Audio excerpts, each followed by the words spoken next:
सिंध हुकूमत कराची जे गैर रजिस्टर्ड आबादियुनि खे रेगुलराइज़ करण जूं कोशिशूं शुरू करे छॾियूं आहिनि। कराची में चाइना कटिंग वसीले कब्ज़ा माफ़िया पारां मुख़्तलिफ़ हंधनि ते सरकारी प्लाटुनि ते कब्ज़ा करे उन्हनि खे नंढनि प्लाटनि जे सूरत में आम शहरियुनि खे विकिरो कयो वियो हो। उन्हनि प्लाटनि जी माप 120 स्क्वायर गज़ खां घटि आहे। कब्ज़े जे प्लाटनि ते हिन वक़्त हज़ारे कच्चा पक्का घर, बंगला ऐं दुकानूं ठही चुकियूं आहिनि। सिंध हुकूमत सम्झे थी त कब्ज़े जे प्लाटनि ते आबाद हज़ारे घरनि ऐं दुकाननि खे ड्राहे आम शहरियुनि खे बेघर कोन थो करे सघिजे। तंहिं करे सिंध हुकूमत सिंध बिल्डिंग कंट्रोल अथॉरिटीअ मार्फत घरनि ऐं दुकाननि खे रेगुलराइज़ कराइण जो कमु शुरू कयो आहे। इन ॾिस में सिंध हुकूमत कब्ज़े जे ज़मीननि ते अॾियल इमारतुनि ऐं दुकाननि ते सरकार तरफ़ां ॾंड लागू करणु चाहे थी, जेको कराची मेट्रोपॉलिटन कॉर्पोरेशन KMC खे मिलंदो। इन खां अॻु FIA पंहिंजे जांच में सरकारी ज़मीननि ते कब्ज़े बाबति ॿुधायो हो, पर का कार्रवाई न थी सघी हुई। इहो मामिलो गुज़िरियल ॾींहुं मकानी खातनि वारे सूबाई वज़ीर सईद गनी सां कराची डेवलपमेंट अथॉरिटी KDA इंतिज़ामिया जे मुलाक़ात दौरान बहस हेठि आयो हो।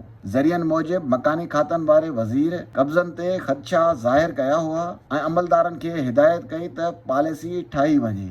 हुन चयो त हज़ारे घरनि ऐं दुकाननि जे ठहण खां पोइ इहो नामुमकिन थी चुको आहे त ज़मीन ख़ाली कराए सघिजे। इन लाइ इमारतनि खे रेगुलराइज़ करण वारे मामले ते गौर कयो वियो। कब्ज़े हेठि ज़मीन जे मालिकनि ते ॾंड विझी रेगुलराइज़ करण ते ख़्यालनि जी ॾे वठि कई वई त जीअं मकानी इदारनि लाइ कुझु फंड्स हासिल करे सघजनि। KDA खे बि हिदायत कई वई आहे त उहे पंहिंजूं 6 तरक़ियाती स्कीमूं कराची मेट्रोपॉलिटन कॉर्पोरेशन KMC हवाले करे छॾे, छो त KDA पंहिंजी आमदनीअ खां वधीक उहे मनसूबा जारी न रखी सघंदी।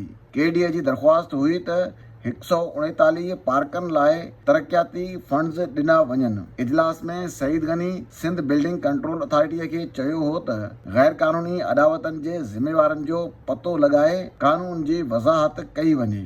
सिंध बिल्डिंग कंट्रोल अथॉरिटीअ जे ज़रियनि मूजिबि Sindh building control authority Karachi में 60 ऐं 400 गज़ प्लाटनि जे रिहाइशी इमारतुनि लाइ 15 ॾींहनि में अदावती मंसूबनि जी मंज़ूरीअ लाइ वन विंडो ऑपरेशन शुरू कयो आहे।